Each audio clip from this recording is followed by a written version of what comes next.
John O'Brien at the Seed Extreme Research Educational Property, South Central Wisconsin, the Watertown, Wisconsin area.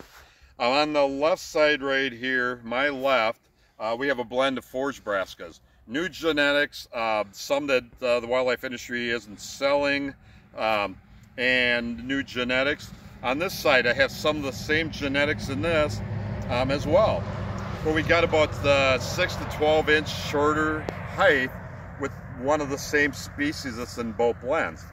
And there's a reason for it. They both were planted right before Memorial Day weekend. These are long day forage brassicas. So this is a pure long day forage brassica blend. And on this side is a long day brassica blend. It's also got some long day bulbs. So the little question I've asked people in the past is like, why is this shorter? They both were planted the same time, same seeding rate, same fertilization program. They're right side by side. It's because these longer day bulbs are also having a higher nutrient demand, and they're actually sucking up a bunch of nutrients and that from the soil, which is kind of limited to a point the growth.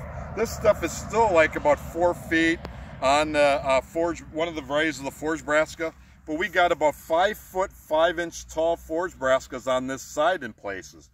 So again, just something that should set in. And again, when I do post pictures of really tall long day brassicas, one of the first things people will say is, the deer won't eat them. That's kind of the point, if you plant them early. If you plant them early, like around Memorial Day weekend or into June, we want to have this growth to be really tall and not quite as lush and desirable as your other plots. That's called stockpiling.